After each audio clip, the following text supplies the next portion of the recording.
Pues vamos a continuar con nuestro salmo. Recapitulando un poquito, habíamos visto el estudio anterior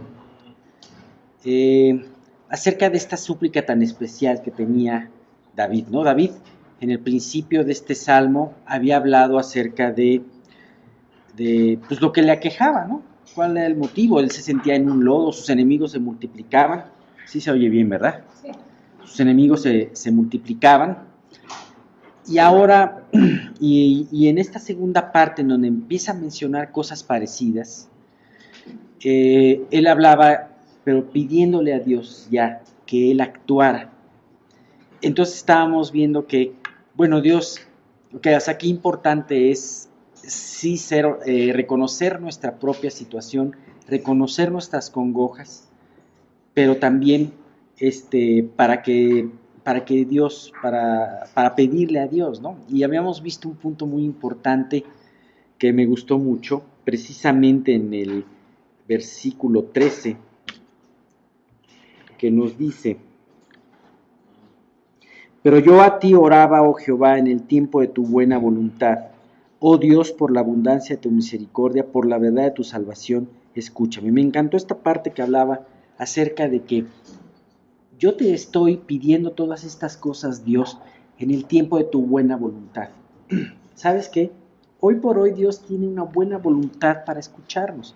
Y de hecho, el de la buena voluntad es Dios precisamente. Entonces, esto es una situación de mucho aliento. Fíjate que a pesar de que este salmo es un salmo en donde se habla de aflicción y angustias, pero hay muchos versículos que nos llevan a alentarnos, al recordarnos la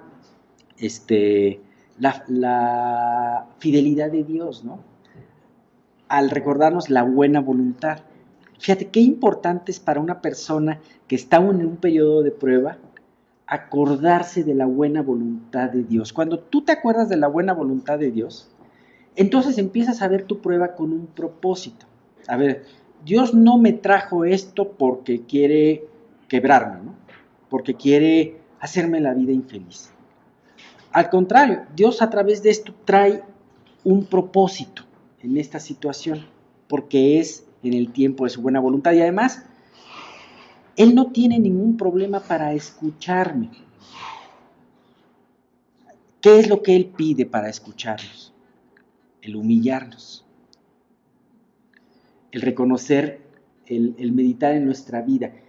Dice que su oído no se ha grabado a nuestras peticiones, pero sí hay algo que interfiere a nuestras peticiones, nuestro pecado. Una persona incrédula, una persona que aún no conoce a Jesús, pues tiene un pecado en su vida. Y este ciego le decía a que ya no estaba ciego, le decía a otros que sí estaban verdaderamente ciegos. Y sabemos que Dios no escucha a los pecadores, pero si alguno es temeroso de Él, a ese oye, ¿no? No me acuerdo qué más dice, si es... Y hace su voluntad, sí, ese que no quería decirlo incompleto, ¿no?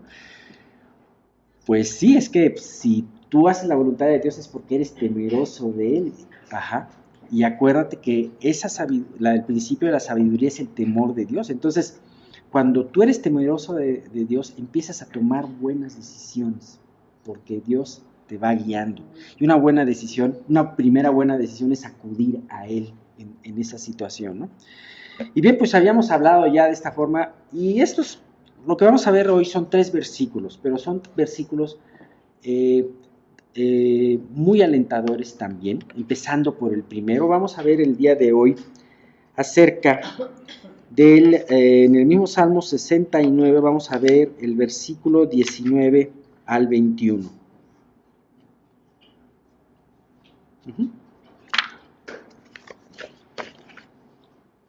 Bien. Carlos, ¿quieres leer? Antes de eso, perdón, se me ha olvidado. Alberto, ¿nos quieres guiar en una oración, por favor?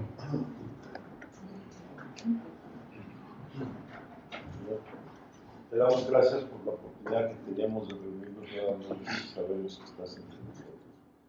Te pedimos que este estudio abra nuestros corazones, que permita que conozcamos tu palabra, que permita que nos examinemos, permita que quitemos cualquier barrera que impida que tú controles totalmente nuestras vidas. Te pedimos por toda nuestra iglesia que nos sigas cuidando y guardando en estos tiempos difíciles, y a nuestros pastores. Todo esto te lo pedimos en nombre de nuestro Señor Jesucristo. Amén. Amén, Señor. Gracias. Bueno, pues vamos a empezar con los 3 versículos. Carlos, por favor, el 19 al 21. Tú sabes mi afrenta, mi confusión y mi oprobio. Delante de ti están todos mis adversarios. El escarnio ha quebrantado mi corazón y estoy acongojado. Esperé quien se compadeciese de mí y no lo hubo, y consoladores y ninguno hallé. Me pusieron además viento conmigo, y en mi sed me dieron a beber vinagre. Pues sí, verdaderamente que aquí me llama mucho la atención. Digo, los 3 versículos, podemos ver en estos 3 versículos a David y podemos ver a Jesús, ¿no? ¿Y por qué podemos ver a Jesús? Porque vemos que se cumplen exactamente. Ya habíamos visto que este es el segundo salmo mesiánico que más se conoce, que más referencias hay, y entonces estamos viendo precisamente estas características. Sin embargo, antes de entrar en esto un poquito más a detalle, me encanta esta parte. Finalmente, son estos momentos de sufrimiento y de oración donde se puede ver más la vida de Jesús en la vida de uno de sus siervos. Precisamente por eso, David muchas veces funciona como ese tipo de Jesús, en donde vemos algunas características y se hacen algunas referencias a Jesús a través de la vida de él. Pero ¿no se les hace interesante que precisamente fueron en los tiempos de congoja y aflicción cuando pudo sacarse este precioso fruto de ver a Jesús en su vida? O de que después se pudiese reflejar. Digo, sabemos que ahorita es muy fácil a tiempo pasado, ya pasó la crucifixión, la muerte y la resurrección, y ahora pues es fácil decir eso, pero en aquel entonces se proyectaba a un futuro, ¿no? del Salvador. Y hay algo muy importante, y es algo que nos puede llevar de consolación, a tener un consuelo. Habíamos visto la vez pasada, como decían, un consuelo, el hecho de mas tú me oíste en el tiempo de tu buena voluntad. Y ahora, David precisamente le dice, tú sabes, Dios. Qué profundas palabras acerca de pensar, tú sabes por la que estoy pasando, ¿no? En pocas palabras. Tú sabes cuál es mi vida. Tú me conoces perfectamente desde el vientre. Me conoces cuál ha sido mi trasfondo. ¿A qué situaciones estoy enfrentando ahorita? Fíjate que aquí está muy interesante este versículo porque dice 3 opciones. Habla de lo que estaba pasando dentro de la vida de David y habla de lo que estaba pasando afuera de la vida de David. De la misma manera, Dios sabe perfectamente lo que está pasando afuera de nuestra vida. Hay muchos factores que inciden en nosotros y que nos prueban, ¿no? Nuestros enemigos. En este caso hablaba de nuestros enemigos, de los enemigos de David. Pero además, ¿qué es lo que produce esta prueba en mí? Entonces, es un gran gozo y un gran consuelo el saber que Dios sabe. Pero además, no solamente sabe y nos conoce perfectamente, sino sabe también acerca de estos sufrimientos. No hemos hablado de Jesús que ha sido varón experimentado en quebranto. No hemos visto en el libro de Hechos que dice, que tenemos un sumo sacerdote que se puede identificar en cada una de nuestras pruebas y sufrimientos. Que al contrario, no tenemos un sumo sacerdote que es Jesús, hablando de Jesús, que no nos conozca o que no puede identificar, sino realmente que se puede identificar de esa manera. Si nosotros seguimos si nosotros estudiamos las iglesias de Apocalipsis, Jesús consuela con una verdad impresionante, pero basada también en su propia experiencia. Te habla el que estuvo muerto y vivió. Se lo dice precisamente a una iglesia que está padeciendo persecución. Entonces Jesús perfectamente dice, no solamente conozco como en un croquis a tercera dimensión perfectamente tu vida, sino que además sé lo que sientes. Ajá. Jesús lloró, ¿no? O sea, vio Jesús, o sea, a mí se me hace, y a veces es muy difícil entender por qué Jesús había llorado en ese momento, porque él sabía cuál era la respuesta, él sabía que finalmente iba a resucitar a Lázaro y que la gente que estaba llorando iba a estar unos cuantos minutos después impactada y hasta brincando de gozo. Sin embargo, Jesús pudo tener esa empatía, ese conocimiento perfecto de lo que eran las lágrimas de un ser humano. Entonces no tenemos un sacerdote que no pueda compadecerse de nuestras debilidades. ¿No es esa una gran noticia? Dice, por eso sabes, ¿no? Él conoce lo que nos pasa afuera, porque dice, delante de ti están todos mis adversarios. Los conocidos y los no conocidos, porque también pueden tener muchos adversarios que no sean conocidos. Pero Dios los conoce y eso es algo, Él conoce lo que alguien puede estar tramando, y Él va a permitir que fructifique hasta cierto punto o no, o lo para. O sea, los israelitas no sabían de sus adversarios Balac y Balaam, ¿no? No lo sabían cuando estaban ellos estaban, como decía Balaam, pacíficamente reposando en ese valle. Y no sabían que tenían ganas de maldecirlos, ¿no? Y que tenían ganas de empezar con eso una guerra espiritual para derrotarlos, ¿no? Un pueblo que habitaba confiadamente, ¿no?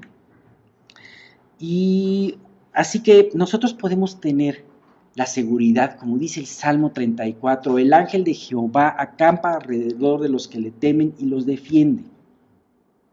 Nuestros enemigos externos, los que no podemos tener control de ellos, pero Dios sí.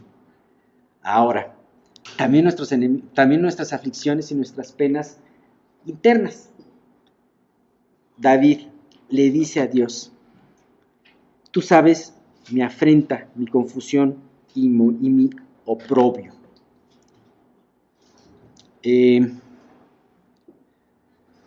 A veces hay detalles en nuestra vida que aparentemente a los demás dicen, bueno, pero pues, por ejemplo, a veces uno como varón,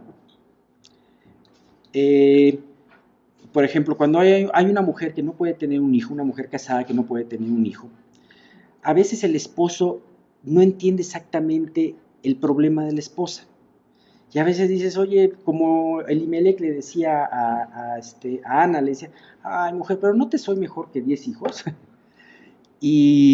Pero, o sea, él quería consolarla, pero no podía consolarla porque no estaba sufriendo lo que estaba sufriendo Ana. Para Elimelech a lo mejor pudo haber sido un detallito, ay, pues mira, no tienes hijos, no vas a batallar con ellos tampoco, ¿no? Pero por ejemplo, sin embargo, ese aparente detalle delante de Elimelech, Elcana, perdón, sí, Elimelech era el de, sí, gracias Miguel, ese aparente detalle de Elcana, para Elcana, para Ana, era realmente un punto de congoja muy profundo. ¿Quién la consoló? Dios. Derramó su alma delante de Dios y él pudo realmente saber lo que Ana sentía. Y bien, nuestras pruebas traen afrentas, traen confusión y traen oprobio. La afrenta es una ofensa que alguien nos hace, ¿verdad? Y muchas veces sin razón, otras veces con razón, otras veces sí tenemos algunas cosas que, pues sí, la verdad es que me dolió mucho lo que dijo esta persona, pero pues sí tiene razón en ciertas cosas, ¿no? Y independientemente que esa afrenta sea justa o no, de todas formas Dios diseñó esa afrenta para que esto te parara en seco y te pusiera a meditar cómo estás viviendo. ¿Cómo fue la actitud de David cuando Simei le empezó a decir de cosas y empezó a arrojarle tierra, ¿no? Claro, llegó una persona, era Abisai, Abisai, llegó y le dijo, pues déjame, en otras palabras le dijo, déjame agarrar mi espada. No, era el hermano de Joab. Sí, Abisai. Déjame agarrar mi espada y déjame cortar la cabeza a este malvado, ¿no? Pero, ¿qué fue la reacción de David? Déjalo. Porque si me está maldiciendo es porque Dios le dijo que me maldijera. ¿Quién sabe si yo teniendo una actitud adecuada, entonces Dios me saque adelante en esta prueba? David estaba viviendo una especie de día de expiación. ¿Tú sabes lo que era un día de expiación o para qué sería un día de expiación? Bueno, dentro de las festividades judías había un día especialmente en donde el pueblo judío tenía que meditar en sus vidas y tenía que entristecerse por su pecado. ¿Cuántas veces nos hacen falta a veces esos días de expiación a nosotros, ¿no? Pero sin embargo Dios se encarga de dárnoslo. Cuando de repente nos pega una prueba y hay un día de expiación. Ajá. A veces los días de lluvia no puedes hacer nada en la calle, pero aprovechas para hacerlos dentro de tu casa, ¿no?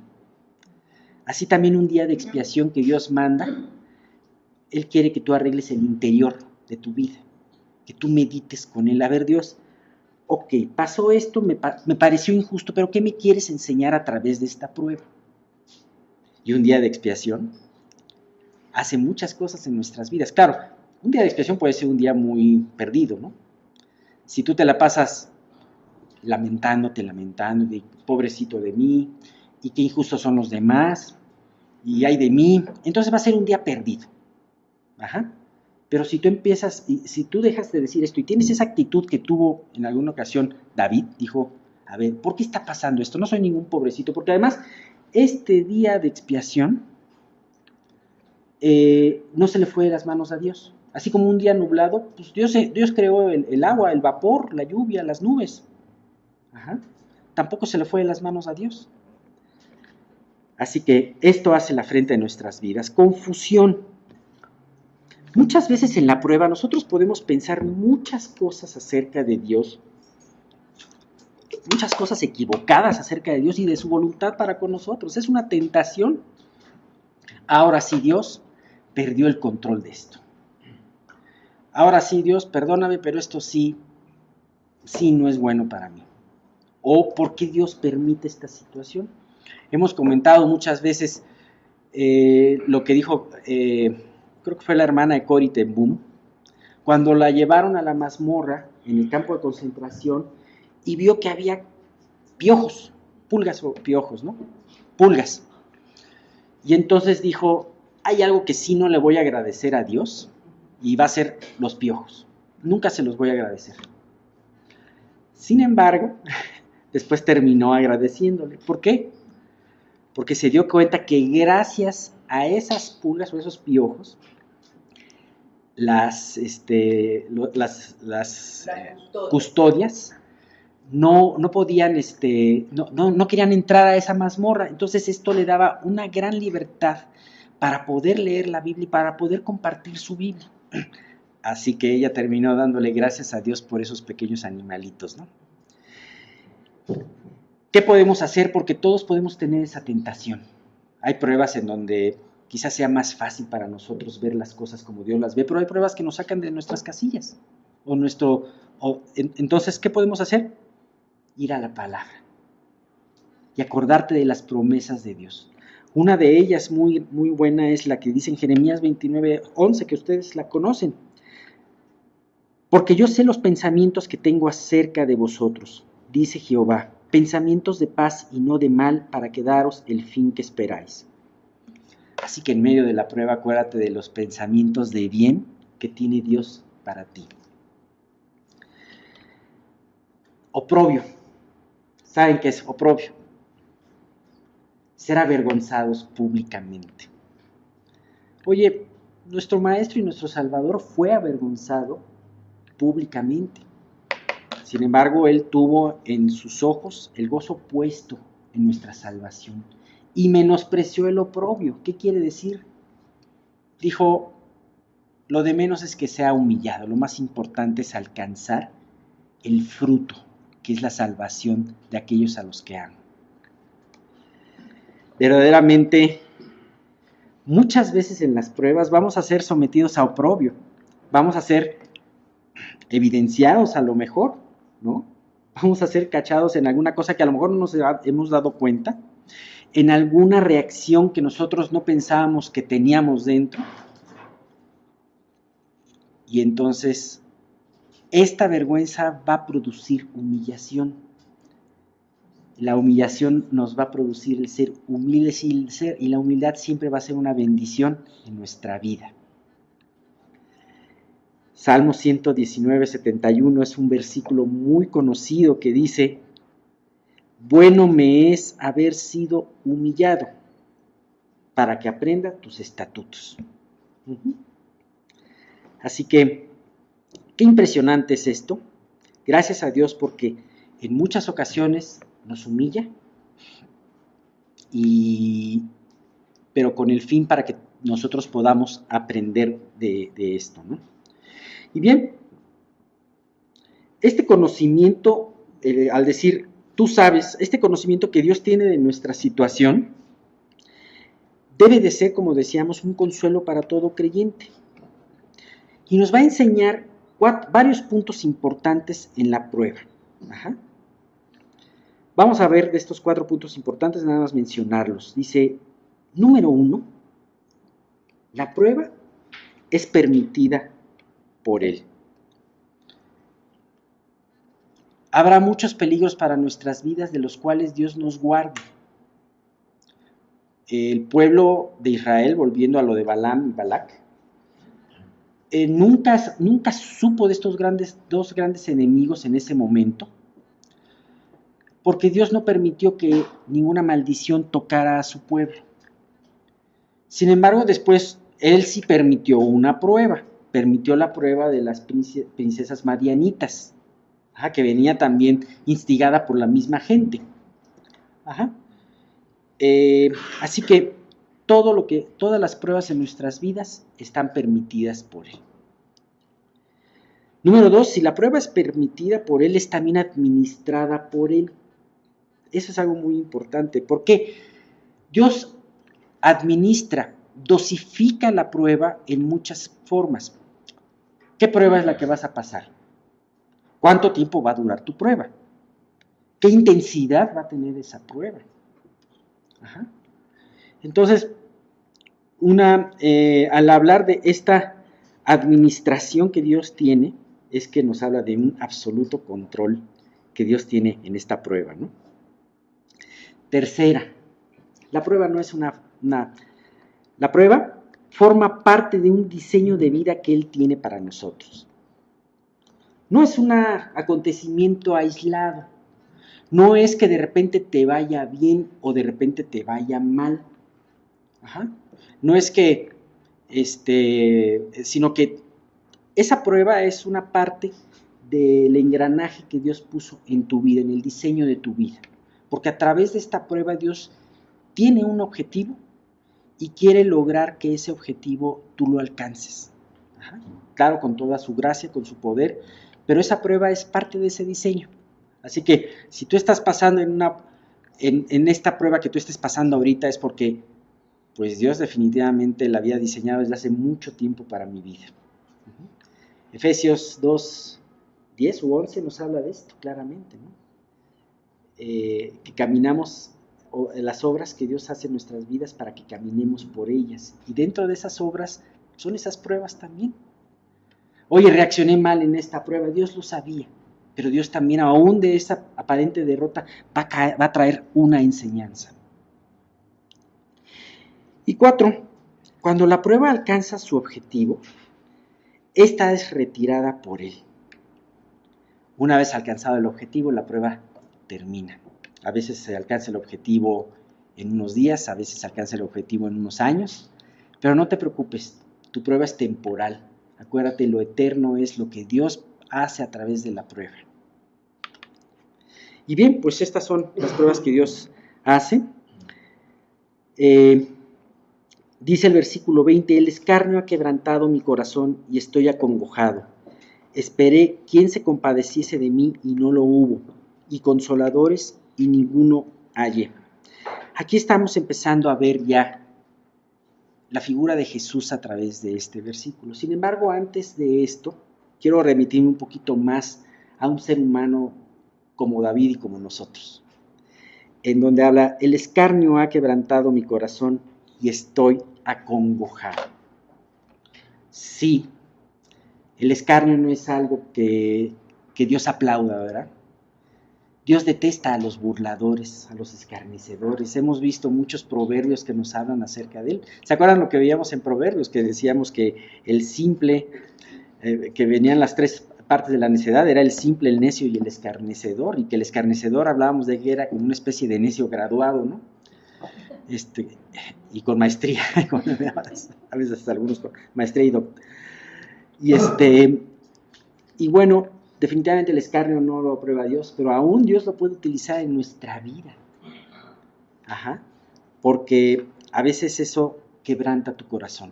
Y ese es el lado como Dios lo quiere, quebrantado para que llegues a Él.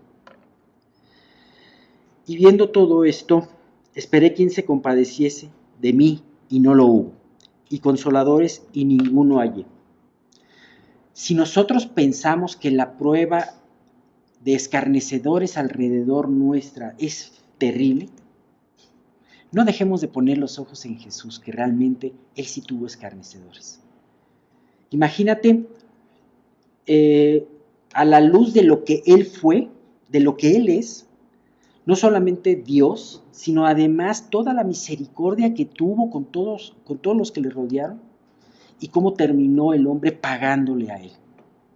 Imagínate, le golpeaban el rostro, le decía, profetiza, ¿quién fue? Imagínate decirle esto a Dios. Verdaderamente, sin embargo, pues, si Dios lo permitió, Dios lo permitió en él y fue obediente hasta la muerte y muerte de cruz, y gracias a esa obediencia, Él nos salvó. Así que, como dice Hebreos capítulo 12, dice, puestos los ojos en Jesús, el autor y consumador de la fe. Así que podemos con esto no solamente alentarnos viendo que Jesús también sufrió esto, sino también que Él dijo que era un privilegio que tú lo sufrieras con Él, y sabiendo que Él te entiende, no estás solo en la prueba que estás pasando, ¿no? Y bien, pues vemos claramente, para terminar, este versículo que nos habla acerca de este evento, es el versículo 21, que nos dice, me pusieron además hiel por comida, y en mi sangre me dieron a beber vinagre.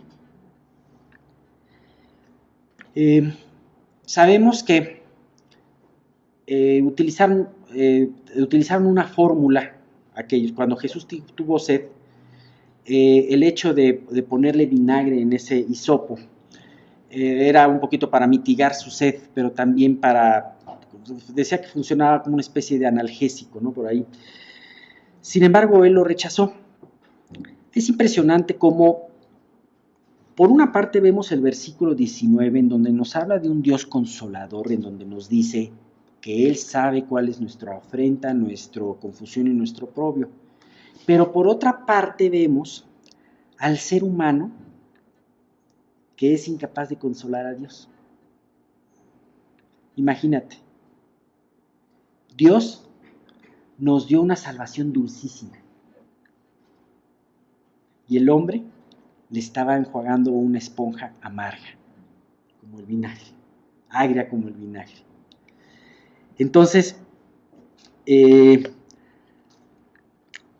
esto era algo que se acostumbraba a darle a los criminales en esa parte, en la cruz. Era algo que no se hacía por primera vez, sino que se acostumbraba para hacerle a los criminales. Sin embargo, tú puedes ver cómo el Rey de Reyes y Señor de Señores estaba recibiendo ese trato. ¿Sí? Es que en la nueva versión me llama la atención que dice, me dieron a beber veneno. Ujú. Más impactante todavía, ¿no? Más directo. ¿Es la NTV? Pues sí, fíjate, es interesante ver en base a esto que dices tú. A ver, espérame tantito.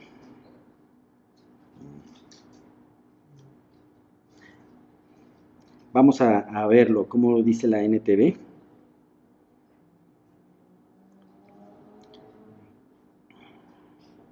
Dice, en cambio de comida me dan veneno y me ofrecen vino agrio para la sed. Esto más que una consolación era un insulto, ¿no? Para nuestro Señor. Y bueno, pues, mientras nosotros seguimos llenando la copa amarga de hiel con nuestros pecados, Él nos otorgó una dulcísima salvación. Bien, pues, ahorita vemos esta situación. Creo que es muy importante el hecho de ver cuál es el propósito que Dios tiene a través de las pruebas, como ahora, y cómo Dios tiene este conocimiento y este control de lo que hacen las pruebas en nosotros, ¿no? La próxima semana vamos a ver cómo David le pide a Dios por varios juicios. Hemos visto que muchas veces estas peticiones no es una forma de cobrar venganza o de tratar el odio con odio, sino más bien una sed de justicia. Y vamos a ver cómo aún David le pide que los momentos felices de llenura y de placer para sus enemigos, Dios los convierte en momentos de confusión.